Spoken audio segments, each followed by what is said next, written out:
Jonas capítulo 4, versículo 1 em diante. Estou vendo vários descrentes com o celular na mão. Que o Senhor tenha misericórdia desses nossos irmãos. Vamos lá, então, vamos lá e fazer a leitura do texto. Diz assim: Com isso, desgostou-se Jonas extremamente e ficou irado. E orou ao Senhor e disse: Ah, Senhor, não foi isso que eu disse, estando ainda na minha terra? Por isso me adiantei, fugindo para Tarsis, pois sabia que és Deus clemente e misericordioso, e tardio em irar-se, e grande em benignidade, e que te arrependes do mal. Peço-te, pois, ó Senhor, tira minha vida, porque melhor é morrer do que viver. E disse o Senhor: É razoável essa tua ira? Então Jonas saiu da cidade e assentou-se ao oriente da mesma, e ali fez uma enramada e repousou debaixo dela, à sombra, até ver o que aconteceria à cidade. Então fez o Senhor Deus nascer uma planta, que subiu por cima de Jonas, para que lhe fizesse sombra sobre sua cabeça, a fim de o livrar do seu desconforto. Jonas, pois, se alegrou em extremo por causa da planta. Mas Deus, no dia seguinte, ao subir da alva, enviou um verme, o qual feriu a planta, e esta secou. E nascendo o sol, Deus mandou um vento calmoso e oriental. O sol bateu na cabeça de Jonas, de maneira que desfalecia, pelo que pediu para si a morte, dizendo: Melhor me é morrer do que viver. Então perguntou Deus a Jonas: É razoável essa tua ira por causa da planta? E ele respondeu: É razoável a minha ira até a morte. Tornou-se o Senhor: Tens compaixão da planta que te não custou trabalho, a qual não fizeste crescer, nem numa noite nasceu, que numa noite nasceu e numa noite pereceu. E não hei eu de ter compaixão da grande cidade de Nínive, em que há mais de 120 mil pessoas que não sabem discernir entre a mão direita e a mão esquerda, e também muitos animais? Vamos fazer uma oração para agradecer por essa palavra. Curva a sua cabeça, feche os seus olhos.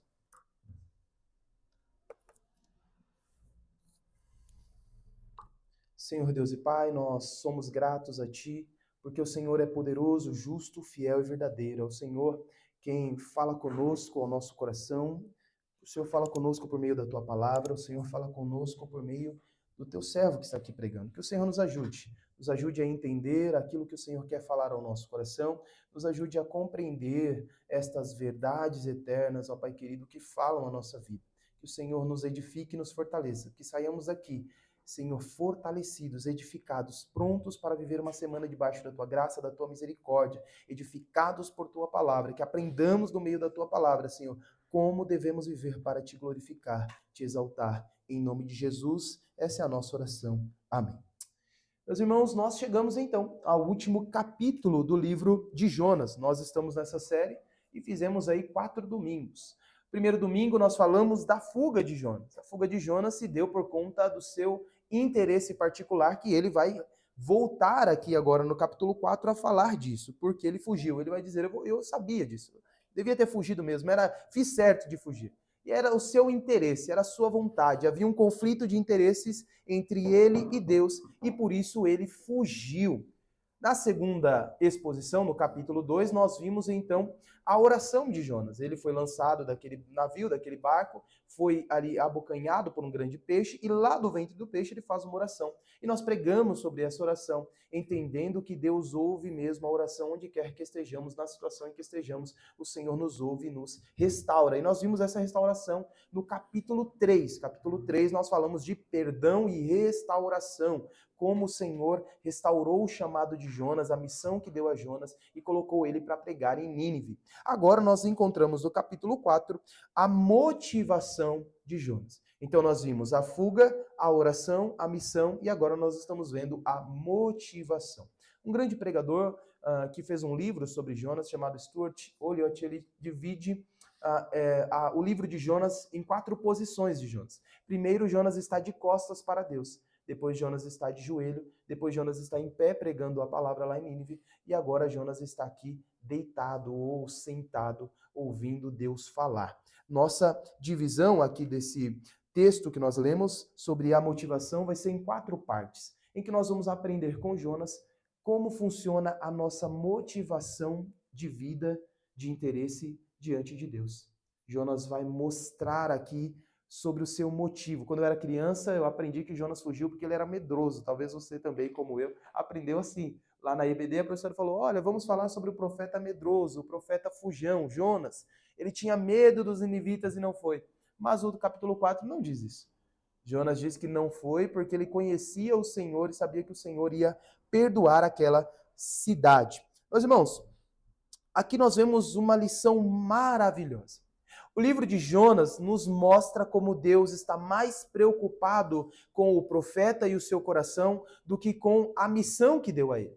Muitas das vezes nós nos esquecemos disso. Nós lidamos e nos preocupamos muito mais em fazer, em agir, do que pela motivação que nós estamos agindo. Por que nós estamos fazendo aquilo? Você talvez já ouviu aquele ditado de boa intenção, o inferno está cheio. Não é versículo bíblico, mas pode colocar que é bom isso aí. De boa intenção, o inferno está cheio.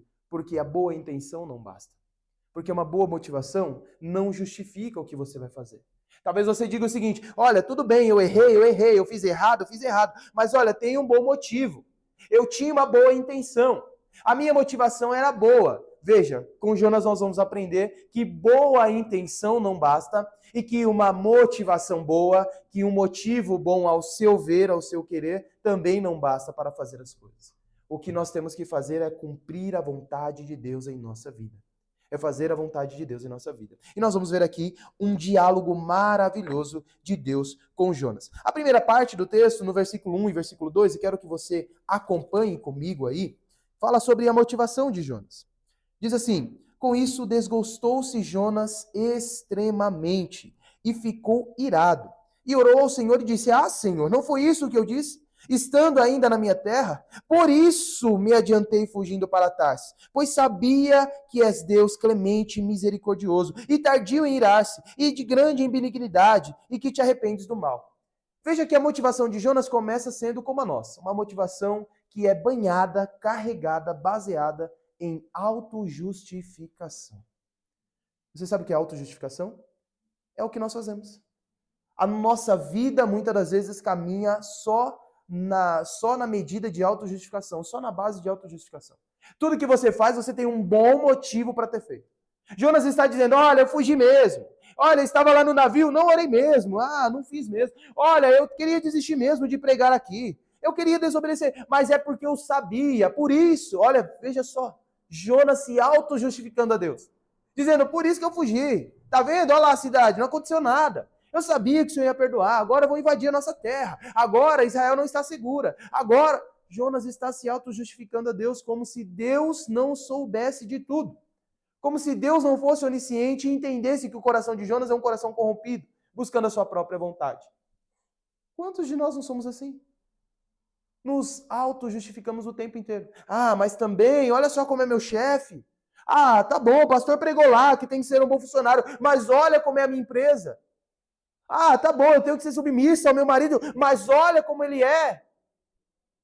Tudo bem, eu tenho que cuidar e proteger a minha esposa, mas veja como que nós estamos nos auto-justificando o tempo inteiro. As nossas falhas, os nossos erros, as nossas desobediências, os nossos interesses sempre vêm carregados de auto-justificação. Como se nós fôssemos os donos da razão. Jonas está dizendo, Senhor, foi por isso que eu fugi. Foi por isso que eu fugi. O Senhor está aí perdoando esse povo. O Senhor podia destruir, mas o Senhor não destrói. Nós somos assim. Questionamos a ação de Deus. Por que o Senhor não me abençoa? Olha para mim. É por isso que eu não consigo ficar firme na igreja. É por isso que nós somos cheios de autojustificação. A nossa motivação para os nossos atos e para as nossas ações, geralmente, a maioria das vezes, estão baseadas no nosso próprio querer, na nossa própria vontade. Há um grande risco que nós corremos quando fazemos isso. Você sabe mais do que Deus? Você tem o controle e o domínio que Deus tem? Será que você é muito mais inteligente e sábio do que a palavra de Deus? Será que você tem os recursos e o poder que Deus tem? Para que você diga, não, Deus, deixe comigo, eu sei o que eu estou fazendo. É o que Jonas está fazendo aqui em todo o seu livro. Jonas está em todo o seu livro dizendo, não, deixa comigo, eu sei o que eu estou fazendo. Jonas desce para o barco, não, eu sei o que estou fazendo. Pega para Tarsis, eu sei o que estou fazendo. Desce para o porão. Não, eu não vou orar, eu sei o que eu estou fazendo, estou no controle. E só descendo, e só descendo. Para quando chegar aqui, ele se auto-justifica dizendo, tá vendo? Por isso eu fiz tudo isso. Por isso que eu não queria, por isso que eu desobedeci, por isso que eu pequei contra ti, por isso que... A nossa motivação não pode ser uma motivação baseada, toda banhada, toda coberta de autojustificação. De dizer, mas a minha intenção era boa. Não, mas eu fiz isso. Não, mas eu queria. Não. Assim nós erramos e pecamos contra o nosso Deus. Se vamos contra a palavra de Deus, porque as nossas expectativas se desalinharam com a vontade de Deus, com o que Deus fez, e nós vamos nos auto-justificar, isso para Deus não vale muita coisa. Deus jamais vai ver você se auto... Senhor, é por isso que eu só ando desobedecendo, porque olha só a situação que eu estou. Deus vai olhar para você e falar, você tem razão, eu que me confundi aqui, desculpa. Você acha mesmo? Deus vai olhar para você e falar, você tem razão, olha, onde eu estava com a cabeça quando eu exigi isso de você? Deus não fará isso. Isaías disse que até as nossas boas obras são trapos de imundícia diante de Deus. Imagine uma autojustificação, que você não convence nem aqueles que estão à sua volta. Quem é o seu amigo, a sua amiga, a sua esposa, o seu esposo, os seus filhos olham para você e falam, aham, tá bom, é verdade mesmo. Já desconfiando, imagine o Deus Todo-Poderoso. Não podemos viver uma vida de desobediência, fora da palavra de Deus, se auto-justificando. Essa é uma característica aqui reprovada. Jonas ficou irado, Jonas ficou bravo, Deus não sabe o que está fazendo. Deus não sabe. Você já questionou alguma coisa assim? Quando nós somos crentes, de verdade, crentes mesmo, entregar a nossa vida a Deus, como nós cantamos, consagrar a nossa vida, entregar a nossa vida na mão dos reis dos reis. Nós lidamos com situações assim. E fala, Senhor, entrego na sua mão. E com aquela expectativa de Deus agir de uma forma. E Deus vai lá e faz de outra forma. Será que nós ficamos irados, bravos, contrariados? Nossas expectativas foram frustradas e você fala, não, Deus errou. Não era assim. Meus irmãos, nós temos um grande desafio. Olhar para a vontade de Deus e se agradar dela. Olhar para o que Deus faz por nós e se agradar. E falar, Deus sabe o que faz. Deus está no controle. Mas é muito comum nos nossos tempos nós queremos tomar o controle da mão de Deus como Jonas fez. Não vou pregar. Deus falou, não, vai lá. Não vou, porque eu já estou sabendo, ele vai perdoar. Então eu não vou fazer isso. Pare de relutar contra a vontade de Deus. De se auto-justificar, de ficar procurando desculpas, de ficar procurando motivos, de pegar a sua motivação dizendo, olha, eu estou fazendo isso porque por causa disso, por causa daquilo. Deus sabe o seu coração e conhece. Deus é quem sonda o seu coração. Nós cantamos aqui, sonda-me, ó Deus. É Ele quem sabe e conhece o nosso coração. Autojustificativa não vai satisfazer o nosso Deus nesse sentido. Precisamos olhar para dentro de nós e arrancar de nós esses medos que nós temos de estar errado. Olhar, Senhor, eu errei mesmo, eu sou desobediente, me perdoa, eu me arrependo. Eu devia ter pensado melhor, eu devia ter meditado na tua palavra mais, eu devia ter lido a Bíblia sobre isso e eu agi errado. Me perdoa. Foi o que Jonas fez no capítulo 2. Agora Jonas já está sentado reclamando de novo. Mas veja só, a nossa motivação, além de ser baseada em autojustificação, a nossa motivação também deturpa a realidade. Veja comigo os versículos 3 até o versículo 5. Jonas, depois de se irar, ele diz o seguinte: peço-te, pois, ó Senhor, tira minha vida, porque melhor me é morrer do que viver. E disse o Senhor: é razoável essa tua ira? Então Jonas saiu da cidade, assentou-se ao oriente da mesma, e ali fez uma enramada, e repousou debaixo dela à sombra, até ver o que aconteceria à cidade. Uma das coisas interessantes que nós podemos conferir na realidade da vida é que nós todos temos pressupostos. Nós pensamos de acordo com aquilo que já temos em nosso coração. É como se fosse um óculos.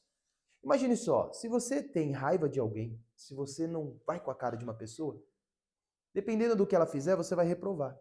Você já vai ter uma expectativa falando, ela fez isso de propósito. Olha lá. Vamos usar um exemplo aqui que não acontece, né? Não, uma coisa que não acontece, é só aleatório. Você não gosta de um irmão da igreja. O irmão da igreja passou e pisou no seu pé. Ah lá, tá vendo? Foi de propósito. Meu tênis branco aqui, ó. Ele viu, não posso ter nada que ele fica com inveja. Você não repara que o irmão pode não ter visto realmente. Ou algum irmão que passou na rua direto, não te viu, não te cumprimentou. Tem um professor do seminário que ele sempre contava isso pra gente. Ele tem uns problemas, né, ele não vê mesmo. A visão dele é uma visão ruim. Você olha o óculos dele e realmente parece dois fundos de garrafa. Ele não vê, não vê. Tem problema. E ele fala que se ele está andando na rua assim intertido, ele não consegue ter essa visão panorâmica. E ele falou que várias e várias vezes ele passou por crentes da igreja. E por ele ser um professor do seminário, as pessoas cumprimentam e ele não vê. As pessoas cumprimentam ele, professor, e ele não vê. E aí ele fica com forma de quê? Ah, foi metido. Ah, só porque é professor do seminário, lá. Só porque fica pregando a conferência. Só... Veja, o pressuposto é esse, então vai ser. O que nós temos que entender aqui na segunda parte do nosso sermão é a nossa motivação deturpa a realidade. Deturpa a realidade. Quebra a realidade. Jonas agora quer o quê? Morrer. Por quê? Aconteceu uma coisa muito ruim com ele. Uma coisa que acabou com a vida dele. Uma coisa terrível. Deus perdoou uma cidade. Que ele não tinha nada a ver. Olha que coisa terrível. O Jonas quer morrer por causa disso. Olha o tamanho do problema que Jonas cria aqui para ele. A sua visão está deturpada, porque a sua expectativa foi frustrada. A sua motivação, a motivação errada que Jonas tinha, faz com que ele não enxergue a realidade. Isso é motivo, Jonas? Olha o que Deus está fazendo. Jonas, é razoável o que você está fazendo? Olha, você já olhou para o seu filho, ele fazendo um escândalo? E você fala, meu filho, que exagero, precisa disso. Olha o que você está... Calma, é só um pipa. Quem aqui já teve um pipa quebrado sabe como que é, né? O filho só falta morrer. Calma. Não, calma. Irmãos, nós, quando temos a motivação errada, a nossa motivação vai deturpar a realidade. O que para você parece grande, ruim, a ponto de você pedir a morte, falar para mim não compensa mais viver essa vida, e acabou tudo, e não sei o que e tal. Deus está olhando e falando, nossa, é razoável esse escândalo? É razoável essa insatisfação? Jonas saiu ali, foi sentar lá, fez uma cabaninha, sentou debaixo e ficou esperando, falou, não, eu quero que aconteça alguma coisa, senão eu prefiro morrer. E o escândalo. Nós somos assim. A nossa motivação deturpa a realidade. Porque nós estamos motivados a uma coisa, motivados a fazer aquilo, toda a realidade ao nosso redor, ela vira outra. Nós começamos a pensar diferente, olhar diferente. Eu já vi várias vezes, o irmão chega para mim e fala, o pastor pregou aquela... Foi indireta para mim. Foi indireta. Eu tinha a motivação. O pastor tá nem sabendo o que era. Foi a revelação, meu irmão. Chora lá com Deus. Mas veja a nossa motivação. O nosso coração deturpa a realidade à nossa volta, ao nosso redor. Isso não é coisa de crente, não. Isso não é coisa de profeta. Deus está olhando para Jonas e Jonas. Toma vergonha, Jonas. Você acha que tem justificativa fazer isso? Jonas, você acha que tem motivo para isso tudo? E às vezes, nós vivemos esse momento com Deus. É o momento que nós dobramos o joelho e achamos que tudo está acabado. Quando você coloca suas esperanças nas coisas passageiras dessa terra. Você está lá no seu emprego, seu chefe te chama e fala, assina aqui. Deus abençoe, boa sorte. E aí isso para você é o fim. Todas as suas esperanças estavam ali. Aquela prova que você fez, fala, não, eu tenho que passar. Você vai lá ver o seu nome na lista, não está. Para você, é uma grande coisa. Para Deus, Ele está olhando e falando, olha, é para tanto. Sabe com que aconteceu isso? Um exemplo que nós usamos aqui. Jó. Deus olhou para Jó e falou, Jó, onde é que você estava quando eu firmei os fundamentos da terra? Já está falando, Senhor, mas olha a minha situação, olha só, olha o que eu estou sofrendo, olha o que eu estou vivendo, olha só isso, olha só aquilo, olha só. Deus olha para Jó e fala, Jó, eu não te vi quando eu fundei a terra. Pega essa magnitude, pega essa proporção. Nós somos assim. Você quer ser grande diante de Deus, você quer formar um grande escândalo, uma grande coisa, porque a sua motivação está errada. E ela está deturpando a realidade. Está deturpando a realidade. Nós precisamos ter cautela quanto a isso. E veja que Deus se preocupa com a frustração de Jonas, a ponto de perguntar: é razoável essa tua ira? Deus está querendo que Jonas reflita aqui. Jonas, reflita, pense. Olha, eu vou te dar uma oportunidade. Pensa aí. Pensa, reflita sobre isso. Reflita. Jonas precisa pensar sobre suas emoções e suas motivações. Mas Jonas continua dizendo: não, é razoável até a morte. Eu prefiro, para mim, não tem mais motivo para viver. Meus irmãos, o que para nós parece ser o fim, parece ser algo muito grande, para Deus não é nada. É Deus é quem conduz o universo. Deus é quem sustenta com as suas mãos. Às vezes para nós é um problema de dinheiro, problema de família. Problema de família é um problema de trabalho. Mas para Deus não é nada. E Deus olha para nós e diz: é razoável esse seu escândalo? É razoável esta sua tristeza e angústia? Assim acontece conosco. Nós deixamos muito grande aquilo que é pequeno para o nosso Deus. Aquilo que é pequeno para o nosso Deus. Nós colocamos muita expectativa no nosso interesse. O que aconteceu com Jonas foi isso. O fato dele se levantar e ir até o Oriente, esperar ali, como nós lemos no texto, dizer: não, é razoável. Estou aqui no Oriente esperando. É porque do Oriente que vinha o juízo. Pode ver na sua Bíblia, todas as vezes que Deus manda juízo para um lugar, eles olhavam para o Oriente, de lá vinha o juízo. Jonas está ali na expectativa. Assim que nós fazemos. Colocamos muita expectativa nos nossos interesses. Jonas em nenhum momento dobra os seus joelhos para dizer: Senhor, quais são os seus planos? Quais são as grandes coisas que o Senhor tem para fazer para a nossa nação por meio de Nínive e da Assíria? Senhor, quais são os seus planos para a minha vida como profeta do Senhor? Jonas está tão embriagado nas suas vontades, nas suas expectativas, nos seus planos, que ele não se importa com o que Deus tem para fazer. Para ele não é relevante o que Deus tem para fazer com aquela cidade e com o próprio Jonas. Porque ele está totalmente coberto da sua própria vontade, desejo, interesses, que ele não quer nem saber. Para ele não importa. Nós somos assim. Muitas das vezes nós ficamos tão submersos nas nossas vontades e interesses que nós não dobramos o joelho, né, para perguntar qual é a vontade de Deus para nós. Senhor, qual a vontade do Senhor nesse meu emprego aqui? Está me dando tanto trabalho. Senhor, qual é a tua vontade para mim nesta dívida de cartão de crédito que eu entreguei? O que o Senhor quer me ensinar? Esse Satanás entrou na minha fatura aqui, como que eu vou expulsar? Nós muitas das vezes não dobramos os nossos joelhos para nem sequer perguntar se o Senhor tem plano no nosso problema e no nosso sofrimento, na nossa frustração. Senhor, estava esperando sair lá, mas não saiu. O que o Senhor tem para fazer na minha vida? Jonas não dobra os seus joelhos para dizer: Senhor, me ensina. Ensina-me. Deixa eu olhar com os teus olhos. Deixa eu compreender com a sua mente o que o Senhor tem para fazer. Nós não pedimos isso ao nosso Deus. Nós só expressamos a nossa frustração. Porque a nossa motivação está deturpando toda aquela realidade. Nós não conseguimos enxergar. Não conseguimos ver que Deus tem plano ali para fazer aquilo. Olhamos para a frustração e falamos: é isso tudo que eu tenho, é disso tudo que eu vou reclamar. E eu quero morrer agora, me mata. Exageramos.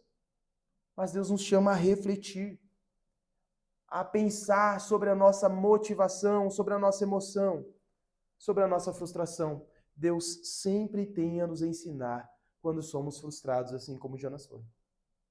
Então, primeiro, meus irmãos, a nossa motivação está banhada e baseada em autojustificação. A nossa motivação deturpa a realidade, mas não para por aí. Quero que você leia comigo os versículos 6 e 8, onde nós vamos ter uma lição, uma parábola de Deus para Jonas, e é muito interessante. Diz assim, versículo 6 em diante. Então fez o Senhor Deus nascer uma planta que subiu por cima de Jonas para que fizesse sombra sobre sua cabeça, a fim de o livrar do seu desconforto. Jonas, pois, se alegrou em extremo por causa da planta. Mas Deus, no dia seguinte, ao subir da alva, enviou um verme, o qual feriu a planta, e esta secou. E nascendo o sol, Deus mandou um vento calmoso oriental. O sol bateu na cabeça de Jonas de maneira que desfalecia, pelo que pediu para si a morte, dizendo: melhor me é morrer do que viver. Mais uma vez, Jonas está irado. Mas nós vamos ver aqui um mix de sensações. Jonas faz uma cabaninha para ele ali no Oriente que ele está aguardando. Não, Deus ainda pode mandar juízo. Eu vou reclamar até ele mandar. E ele fica ali. E Deus vai abençoar Jonas agora. Deus faz crescer uma planta para cobrir a cabaninha de Jonas, fazer uma sombrinha fresca, um arzinho fresco, naquele sol causticante ali do Oriente. E Jonas se alegra, fala: olha, de camarote. Olha só a ideia de Jonas. Jonas disse assim, olhando para Nínive, ele falou: vou assistir de camarote o fim desses infelizes, agora. Mas aí no outro dia, Deus manda um verme, uma largata, para que ferisse aquela planta que Deus fez crescer. E Deus, além da largata, Deus manda também um sol diferenciado, para acordar Jonas ali, para que ferisse Jonas, trouxesse desconforto. Então Jonas acorda revoltado, irado, e mais uma vez ele diz: eu quero morrer. Essa vida para mim não vale a pena. Para mim não compensa. Viver assim não dá. Nesse sol não dá. E Deus vai dar uma lição a Jonas. Mas veja que a motivação de Jonas, assim como a nossa, é confrontada pela lição de Deus. O que Deus fez com Jonas aqui traz para nós uma lição importante. Deus usa também, para lidar com as nossas manhas, o conforto e o desconforto. É isso que aconteceu com Jonas aqui. Deus primeiro dá a ele um conforto, falando: Jonas, uma sombrinha aí para você. E ele se alegra. E o que Deus faz ao nascer do sol do outro dia? Tira aquela alegria e tira o conforto que deu a ele. Para que ele acordasse, para que ele ficasse desconfortável, para que ele se sentisse acuado pelo sol, de alguma forma ele ficasse revoltado. Deus confronta a nossa motivação com conforto e desconforto. Com alegria, mas também com ira, com frustração. Nós vamos ver a nossa vida na mão de Deus quando nós nos entregarmos de forma que, mesmo confortável ou desconfortável, nós nos alegramos em Deus e estamos satisfeitos em Deus. É assim que Deus confronta motivações. Você quer ver um crente que está satisfeito em Deus? É quando ele está feliz com Deus, seja na tristeza ou na alegria, no conforto e no desconforto. Tendo uma boa casa ou não tendo, tendo um bom carro ou andando de a pé no sol. Tendo um bom emprego com bom salário ou fazendo bico e ganhando pouco. Ser crente não é ter qualidade de vida. Obedecer a Deus, ser fiel a Deus, implica em você estar bem ou você estar mal à ótica humana. O que Deus faz para tratar a motivação de Jonas aqui é falar: eu vou dar uma lição a ele. Deus mostra que Deus pode fazer o que quiser e dá conforto a ele. Fala: Jonas, senta aí, descansa, olha uma sombrinha, um ventinho para você. E do nada Deus tira aquilo. No outro dia. Nós estamos prontos para viver isso? Para que a nossa motivação seja confrontada a ponto de Deus te dar algo hoje e amanhã Ele tirar de você? E você vai se irar, vai falar: melhor me é morrer, eu não posso viver sem isso? Mas quem te deu? O emprego, quando você perde, quem te deu o emprego? O salário alto, a promoção, o bom carro, a boa casa que você tem? Você está pronto para perder um parente, um cônjuge? Pior, um filho? Quantos testemunhos nós temos? De irmãos que viram Deus tirar o próprio filho e se alegrar. Você já cantou aquela música, Sou Feliz em Jesus? No nosso cenário, Aflição e Paz, número 108. Um pai perdeu os filhos e a esposa no naufrágio e lá, quando foi procurar os corpos no barco, ele fez essa canção. Sou feliz com Jesus. Será que Jesus é tudo que você tem? Será que Jesus é suficiente para que Deus arranque tudo de você e você diga, sou feliz com Jesus? Ou você vai ser como Jonas? Fala, tira a minha vida também. Tira a minha vida também. Eu não consigo viver assim. Se eu não tiver um bom carro para andar, eu não consigo viver.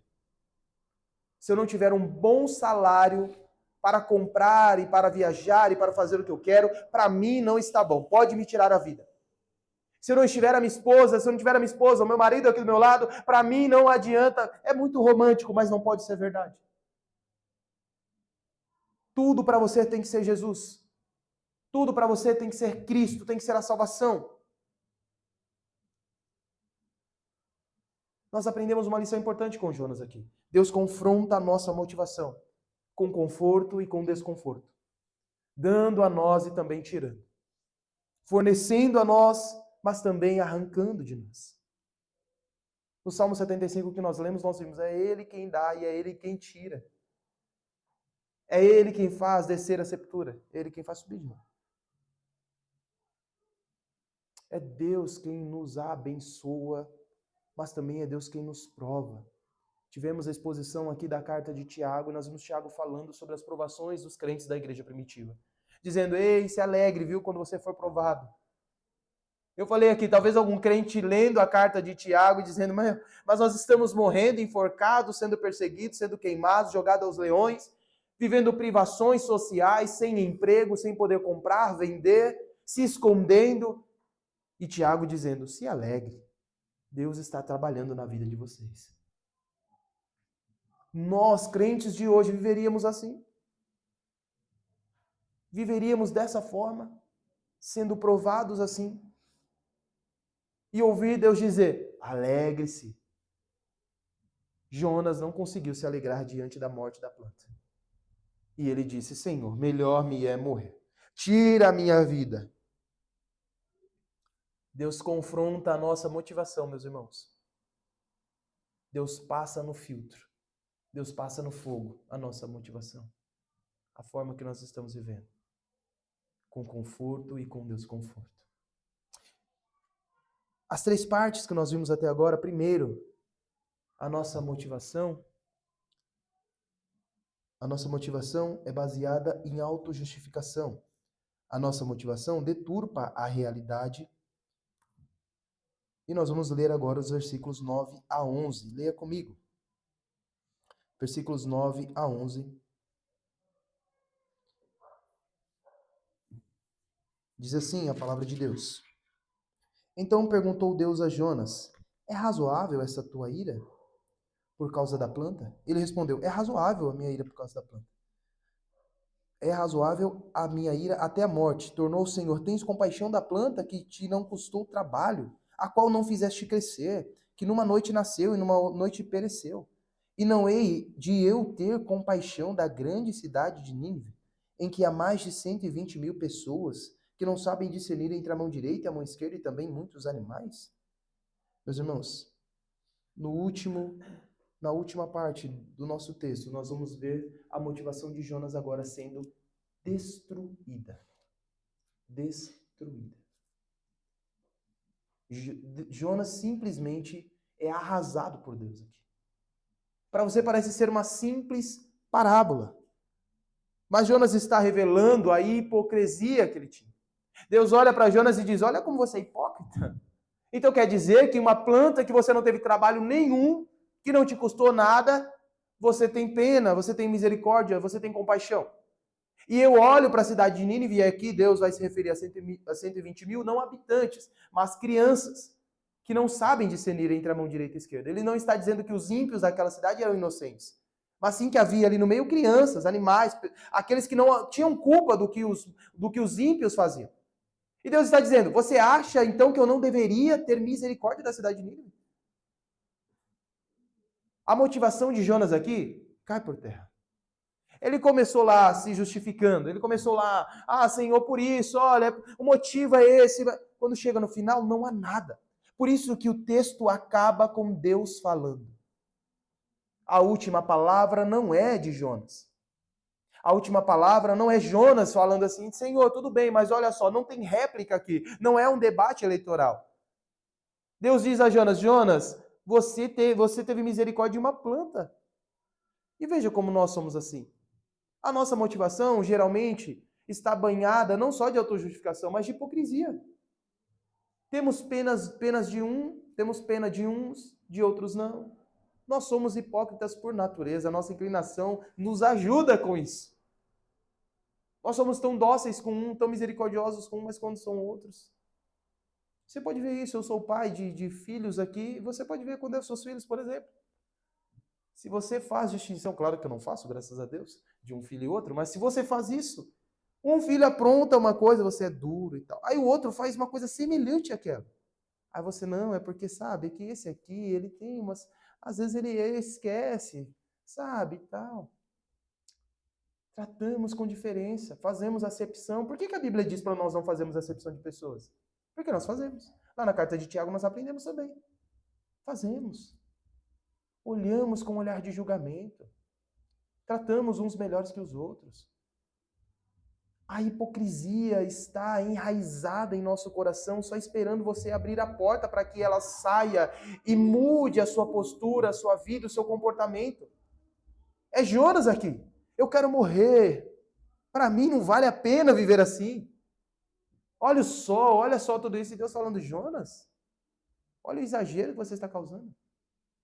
Deus destrói aqui a motivação de Jonas.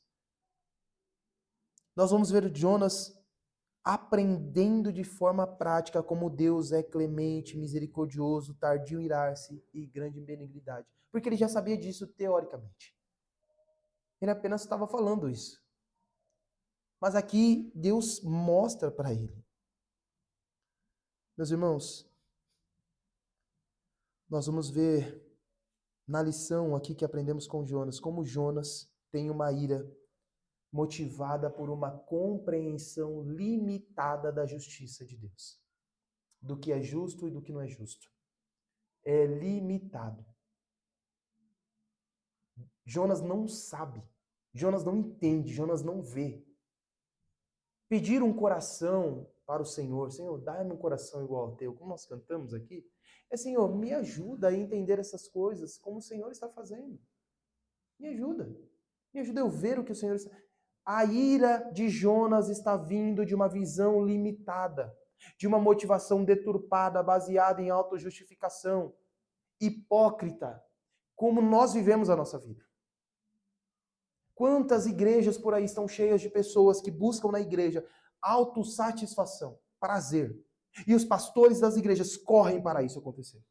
Irmão, o que você gosta? O quê? Não, vamos fazer então. Você gosta do som mais baixo, mais alto, luz azul, luz... O que você gosta? Eu estou aqui para te dar prazer. Essa é a nossa motivação de buscar a Deus. Quantas campanhas você já participou? Quantas campanhas que você já fez? Não, vamos fazer a campanha 12 portas. Estou precisando só de uma. Vai que dessas 12, uma vem para mim aí. 12 dias para 12 meses de bênção. A igreja oferecendo autossatisfação ou satisfação para o homem, prazer para o homem. Não é isso aqui que está acontecendo quando Deus ensina Jonas. Deus está falando, Jonas, olhe para dentro de você, a sua motivação está errada.